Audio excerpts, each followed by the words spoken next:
स्वागत है दोस्तों आज की बड़ी खबरों में। जो ताजा अपडेट लेकर आए हैं, यूपी से आ रही है बड़ी खबर। जानेंगे महाराष्ट्र झारखंड को लेकर भी ताजा अपडेट्स। दोस्तों इन बड़ी खबरों को जानने के लिए बने रहिए। और दोस्तों छोटी सी रिक्वेस्ट है, चैनल पर नए हैं तो सब्सक्राइब करके पास ही बने घंटी का आइकन को जरूर दबाइएगा सबसे पहले। और बड़ी खबर दोस्तों आपको बताते चले, यूपी के प्रयागराज में यहाँ पर छात्रों के प्रदर्शन पे चला है डंडा। यूपी के बेरोजगार 3 दिन से धरना दे रहे थे। सुबह सुबह पुलिस एक्टिव हुई, कई बेरोजगारों को धरना स्थल से पकड़कर ले जाया गया। वहीं दोस्तों यूपी के प्रयागराज में जहां पर ये छात्र धरना कर रहे थे, धरना स्थल के आसपास बैरिकेड्स लगा दिए गए। सूत्र बता रहे हैं सरकार ने आज से बेरोजगारों को पकड़ पकड़ कर यहाँ पर दोस्तों नौकरी देने की योजना लागू की है। यहाँ पर लोग तंज कसते नजर आ रहे हैं यूपी सरकार पर। दोस्तों उत्तर प्रदेश में अभ्यर्थियों का विशाल प्रदर्शन जारी था। फरवरी में आरओ पेपर लीक के बाद तक अभी परीक्षा नहीं हो सकी, जबकि पीएम मोदी और योगी आदित्यनाथ दोस्तों झारखंड और महाराष्ट्र में नौकरियों का वादा करते घूम रहे हैं। यूपी के यहाँ पे देख सकते हैं दोस्तों, पुलिस ने कार्रवाई की है छात्रों पर। और अब एक जो ताजा अपडेट निकल के आ रही है उसके अनुसार आपको बताते चले दोस्तों, यूपी पीएससी छात्र आंदोलन में शामिल हो सकते हैं अखिलेश यादव। जी हाँ दोस्तों, पूर्व सीएम अखिलेश यादव छात्रों के समर्थन में मैदान में उतर सकते हैं। यहाँ पे उन्होंने भी स्पष्ट किया है कि सरकार को छात्रों की बात मान लेनी चाहिए। इसी के साथ दोस्तों पूर्व मुख्य न्यायाधीश डीवाई चंद्रचूड़ को लेकर अभी अभी एक बड़ी अपडेट निकल के आ रही है। बड़ा पद मिलने जा रहा है क्या पूर्व सीजीआई को? राष्ट्रीय राजधानी में ऐसी खबरें जोरों पर हैं कि भारत के पूर्व प्रधान न्यायाधीश के पद पर रहने वाले डीवाई चंद्रचूड़ को राष्ट्रीय मानवाधिकार आयोग का अगला अध्यक्ष नियुक्त किया जा सकता है। मोदी सरकार के अंदरूनी सूत्रों का कहना है कि जून 2024 में न्यायमूर्ति अरुण मिश्रा के रिटायर होने के बाद से ही सरकार ने शीर्ष पद खाली रखा हुआ था। यह पद खाली पड़े लगभग 6 महीने ज्यादा हो गए। इन अटकलों को यहाँ पर बल मिल रहा है कि पूर्व न्यायमूर्ति चंद्रचूड़ यहाँ पर इस पद पर नियुक्त किए जा सकते हैं। खबरों की माने तो भारत के नए प्रधान न्यायाधीश संजीव खन्ना ने इस प्रतिष्ठित पद के लिए चंद्रचूड़ के नाम की सिफारिश की है। यह पहले से ही संभावना के दायरे में था कि न्यायमूर्ति चंद्रचूड़ को उनकी सेवानिवृत्ति के बाद कोई महत्वपूर्ण भूमिका दी जा सकती है। सिफारिश कानून मंत्रालय को भेज दी गई है और चयन की प्रक्रिया शुरू कर दी गई है। दोस्तों कानून के अनुसार अध्यक्ष भारत के सर्वोच्च न्यायालय या किसी उच्च न्यायालय के सेवानिवृत्त या कार्यरत मुख्य न्यायाधीश ही हो सकते हैं। ये ताजा अपडेट निकल के आई है। महाराष्ट्र चुनाव में कुछ ही समय शेष है दोस्तों। आपको बताते चले चुनाव प्रचार जोरों पर है। महाविकास आघाड़ी के सहयोगी दल उद्धव गुट के यहाँ पे प्रधान उद्धव ठाकरे ने कहा कि हम पिछले 2.5 वर्षों में महायुति सरकार के कई घोटालों की जांच शुरू करेंगे। सरकार बनने के बाद एक बार फिर से बड़ा दावा किया है दोस्तों महाविकास आघाड़ी के नेता ने। वहीं दूसरी तरफ एनसीपी शरद गुट ने यहाँ पर जनसभा में दावा किया कि उनकी पार्टी 60 सीटें आराम से जीत सकती है।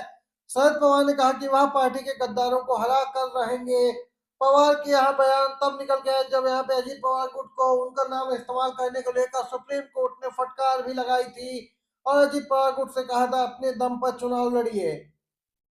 तो दूसरी तरफ दोस्तों आपको बताते चले, अब यहाँ पर बीजेपी नेताओं के बयान भी आने लगे हैं। योगी आदित्यनाथ के खिलाफ मोर्चा खोला है पंकजा मुंडे ने। जी हाँ, महाराष्ट्र को बटेंगे तो कटेंगे जैसे नारे की जरूरत नहीं है।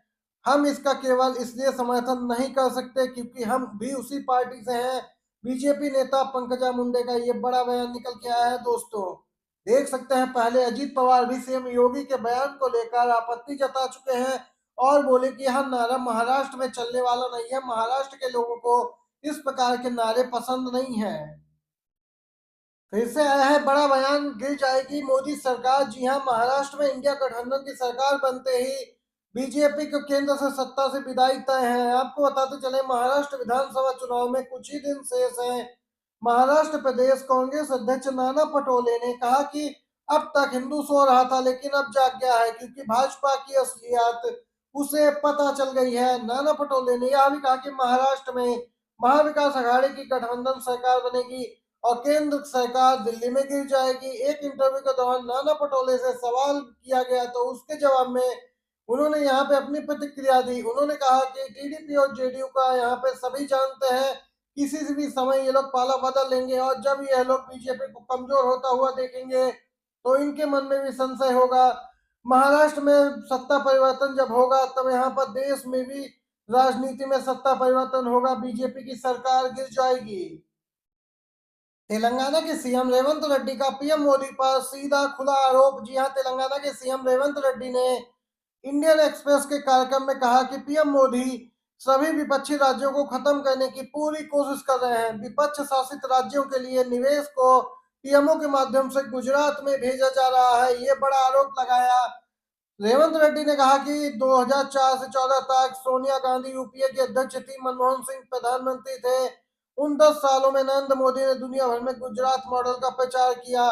तत्कालीन केंद्र सरकार ने इन्हें समर्थन दिया था। हर राज्य को चाहे वह विपक्ष शासित ही क्यों न हो, विकास के लिए समर्थन दिया गया। सीएम रेवंत रेड्डी ने कहा कि लेकिन आज नरेंद्र मोदी एक प्रधानमंत्री होने के नाते केवल विपक्षी राज्यों की अनदेखी कर रहे हैं। वह सभी विपक्षी राज्यों को खत्म करने की पूरी कोशिश कर रहे हैं। यहाँ पर देख सकते हैं बड़ा आरोप लगाया है तेलंगाना के मुख्यमंत्री रेवंत रेड्डी ने, और सीधा खुला आरोप है दोस्तों पीएम मोदी पर।